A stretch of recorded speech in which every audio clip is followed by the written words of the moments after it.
கர்த்தருடைய பரிசுத்த நாமத்துக்கு ஸ்தோத்திரம்.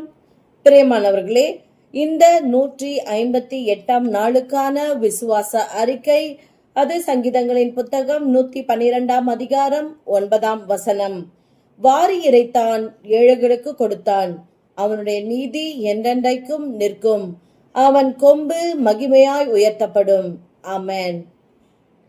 பிரியமானவர்களே, மற்றவர்களுக்கு உதவி செய்கிற உதார குணமுள்ளவர்களுக்கு நிறைய கஷ்டங்கள், பாடுகள், துன்பங்கள், துயரங்கள் வரும்.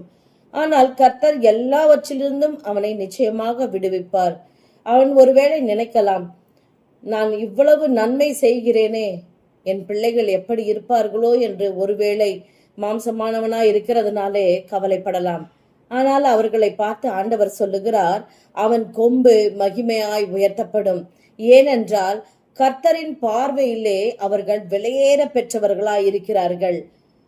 அவர்கள் செய்கிற நன்மையை கர்த்தர் பார்த்து கொண்டுதான் இருக்கிறார். உதவி செய்கிறவர்களுக்கு கர்த்தர் பக்கபலமாய் நிச்சயமாக இருப்பார். பாருங்கள், ஏழைகளுக்கு கொடுக்கிறவர்கள் தேவனுக்கே அதை செலுத்துகிறார்கள் என்று வேதத்திலே நாம் பார்க்கிறோம். அப்படி இருக்கும் பொழுது அவர்கள் தேவனுக்கு உற்சாகமாய் கொடுக்கிறவர்களாய் இருக்கும் பொழுது தேவன் ஒருபோதும் அவர்களை கைவிடவே மாட்டார்.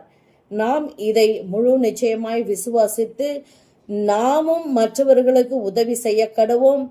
உதவி செய்கிறவர்களாய் இருப்போமானால் நிச்சயமாய் கர்த்தர் நம்மையும் நம் சந்ததியும் பாதுகாத்து நம்மை தம்முடைய மகிமையினாலே உயர்த்த வல்லவராய் இருக்கிறார். இப்பொழுது விசுவாச அறிக்கை ஏறெடுப்போம்.